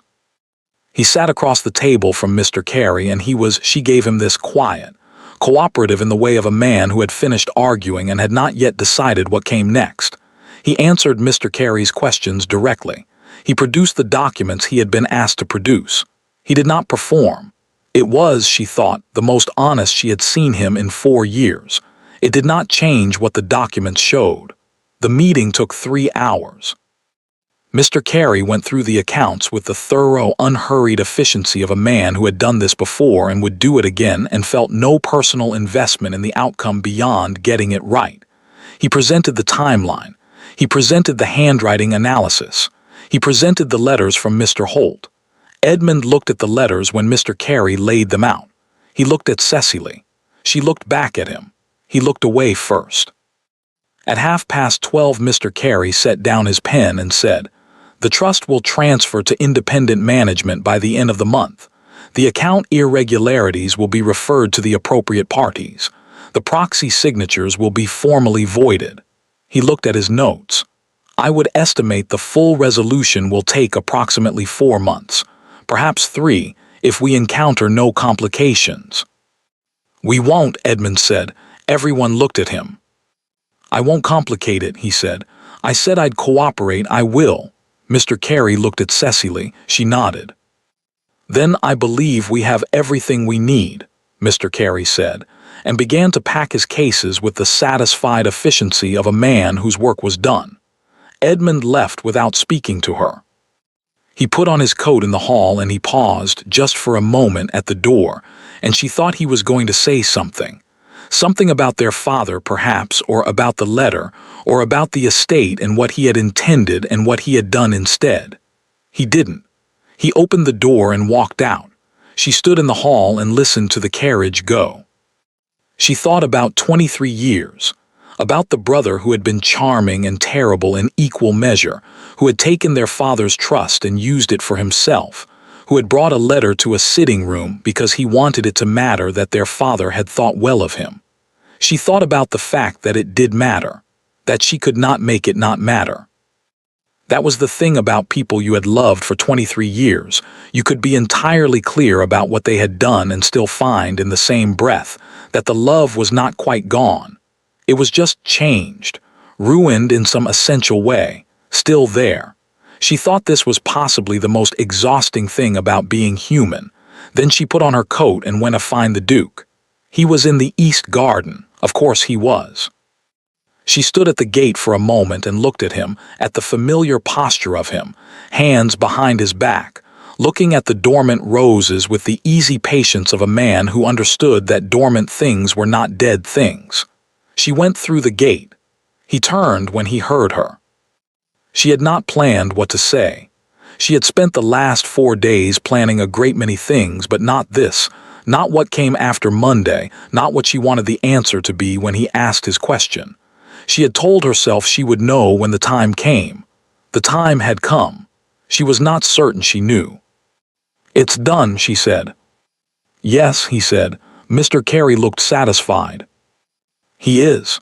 3 hours of meticulous documentation is Mr. Carey's idea of a very good morning." "And yours." "Mine too," she said, "in its way." She stood beside him and looked at the rose beds. "Edmund left," she said. "I know, I saw the carriage." "He didn't complicate it. He said he wouldn't and he didn't." "No," the Duke said. "I didn't think he would, not after Thursday." She looked at him. "You knew about the handwriting analysis," she said, "before I told you." "My solicitor sent a copy directly." "You might have mentioned that." "You needed to read it alone," he said simply. "I thought so anyway." She looked at him for a moment. He was, she thought, extraordinary at knowing when not to be present. She had noticed it in small ways over the past weeks, the moments he removed himself, the silences he did not fill, the questions he did not ask. It was a rarer quality than most people understood. "You said after Monday," she said. He looked at her. "You said you wanted to ask me something. After Monday." "Yes," he said. "It's after Monday." He was quiet for a moment, then, "What do you want, Cecily?" She stilled. He had used her name. Not Miss Wren, her name, simply, the way you used a name when you had stopped needing the formality to mean something. "That's your question," she said. "It's the only one that matters," he said. "Everything else, the estate, the trust, the 4 months of resolution, that's all going to happen whether I ask you anything or not. What I want to know is what you want, not what you've been fighting for, Not what you're going back to. He paused. What you actually want. She looked at the rose beds. She thought about the question he had asked her the first time in this garden. What is it you actually need, Miss Wren? And how she had deflected it cleanly and walked away before it could become anything else. She had been deflecting variations of that question for 4 years. She was very tired of deflecting. I want to go home, she said. I've wanted that for 4 years and I'm going to want it until I'm standing in it, and then she stopped. And then I don't know. That's honest. It's the most honest I can be right now, he nodded. I'm not asking you to know, he said. I'm asking you to, I want you to know that I'm here, after Monday, after 4 months, after however long the resolution takes. He paused. I want you to know that I have no intention of being convenient about this. She turned to look at him. Convenient, she said. The sort of thing that's easy to leave, he said. Easy to put aside because there are other things to attend to and the timing is complicated and you haven't quite decided. He looked at her directly. I'm not going to be that. I want you to know that before you go. She looked at him. She thought about the gate at 6 o'clock the first evening, the note she had sent, the decision she had made on the walk over, the rehearsed version she had arrived with and had not used. She thought about 3 words delivered with the straightforward simplicity of a man who had decided. How can I help? She thought about her hands simply at her sides. You should know, she said, that I am not easy. I count things.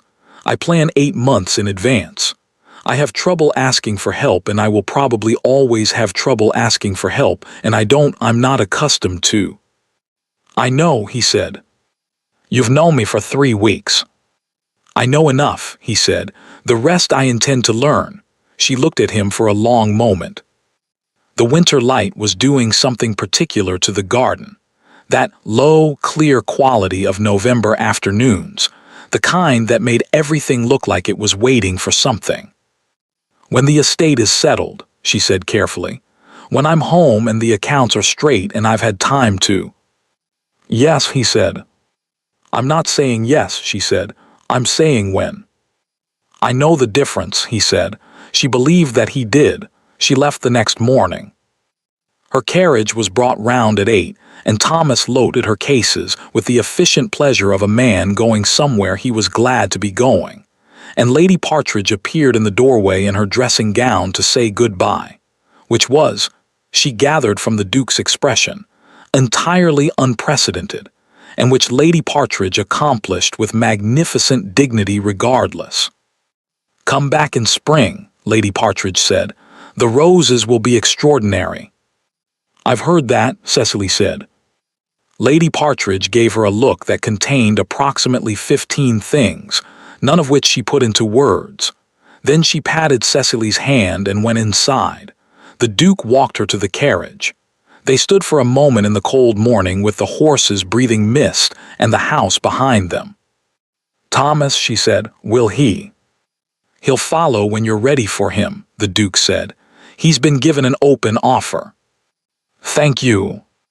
Don't, he said, not harshly. Just the way he'd said it before in the study when she'd thanked him as though it were a transaction. She looked at him. All right, she said, I won't. He opened the carriage door, she put her hand on it. She thought about the carefully rehearsed versions of the last 3 weeks, about all the times she had known exactly what she was going to say and how she was going to say it, about the long, careful discipline of managing everything herself and the way that discipline had been, slowly, gently, and entirely without her permission, made to feel like less of a necessity. She looked at him. James, she said. His expression did something she had not seen it do before. Cecily, he said. She got into the carriage, the door closed, the carriage moved. She did not look back. That was the discipline, 4 years of it, the practiced forward-facing composure of a woman who had learned that looking back cost more than it was worth. She looked forward.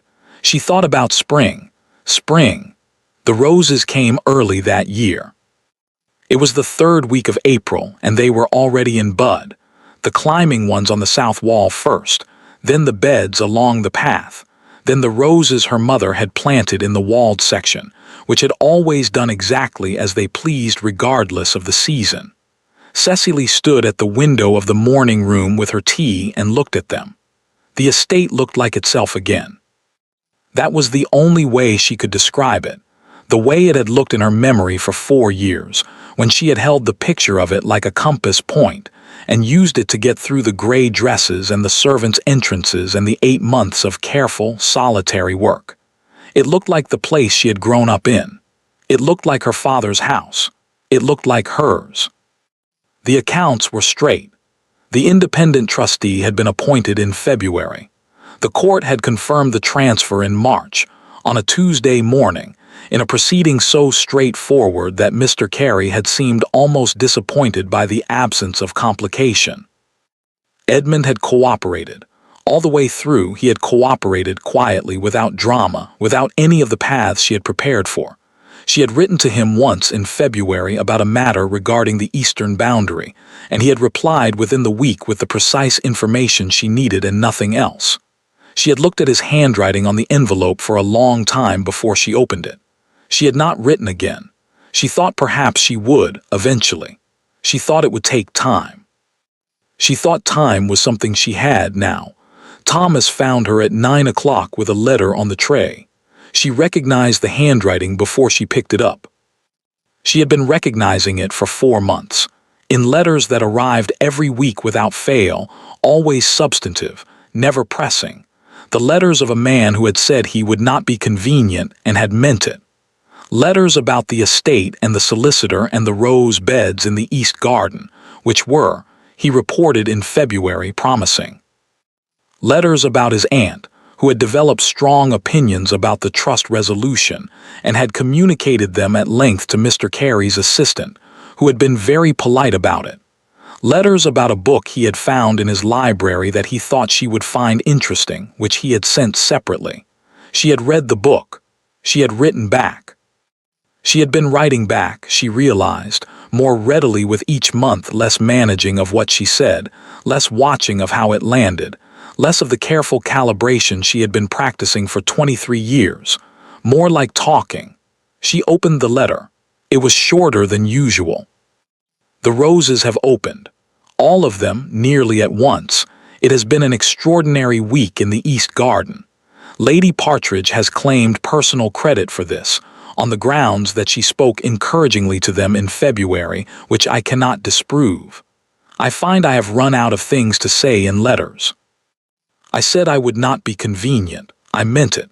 I also find that I am not very good at waiting indefinitely when I know what I want and the roses are finally open. If you are ready, I would like to come. If you are not ready, I will wait. Cecily sat down. She sat in the morning room with the letter in her hands and the April light coming through the windows and the roses visible from where she sat, her mother's roses, the ones that did exactly as they pleased regardless of the season. She thought about when the estate is settled and when I'm home and the accounts are straight. The estate was settled. She was home. The accounts were straight. She thought about what she had told him. I'm not saying yes. I'm saying when. She thought about his answer. I know the difference. She thought about what it felt like to sit in a room with someone and feel no particular need to manage the silence. She put the letter down.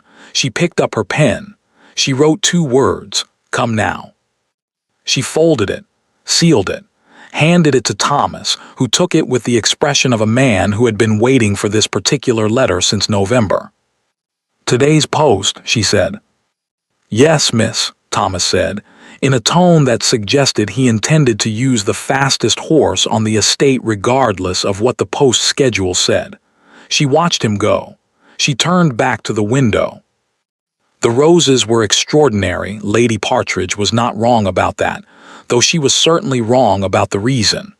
They were the deep, particular pink of things that had been waiting for the right season and had, when the season finally arrived, not wasted a moment of it.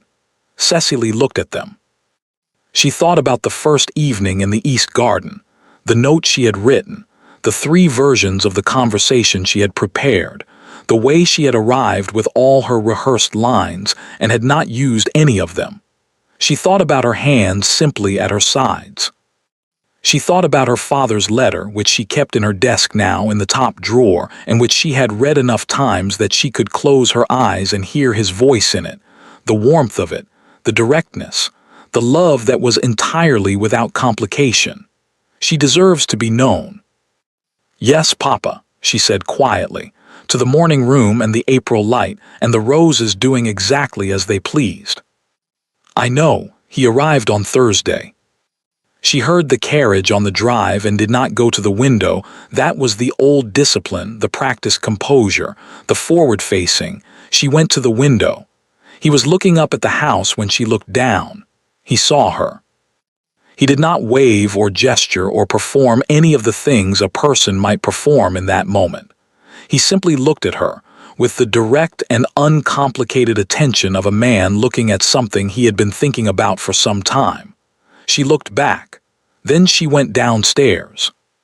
She opened the front door herself, not waiting for the footman, not managing the moment, simply walking toward it with her hands at her sides and no rehearsed version of anything in her head.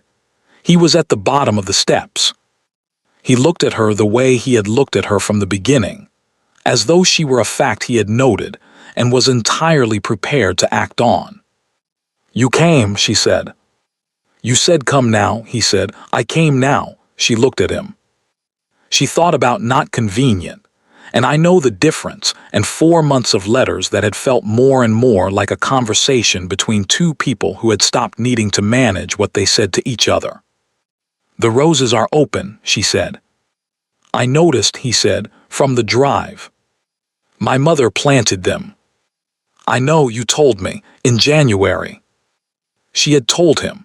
She had not remembered telling him, but she had, in one of the letters in the middle of a paragraph about the south wall, and he had remembered.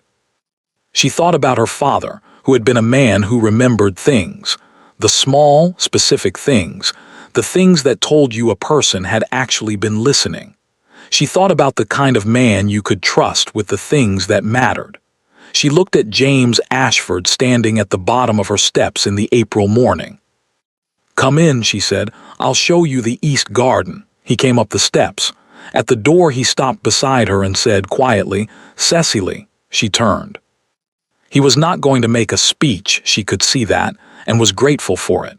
He was simply looking at her with everything he intended plainly visible on his face, the way he had always looked at her, from the first evening in the drawing room to now. She looked back at him. "Ask me," she said. "Are you ready?" he said. "Not for the estate or the question or any of it. Are you ready?" She stood at the door of her father's house in the April light, with the roses open on the south wall and the morning ahead of her, and no version of this she had prepared for and no need, she found, of one. "Yes," she said. He smiled, not the practiced smile of a man performing it, but the other one, the one she had only seen a few times and which she had filed away carefully and which she decided at this particular moment, finished filing away. She let herself smile back, completely, unguardedly, for once in her life not counting a single thing. She opened the door. They went in. Thank you for listening to the story all the way to the end. Please tell us which city you're watching from and what the story made you feel. Don't forget to subscribe so you won't miss new stories.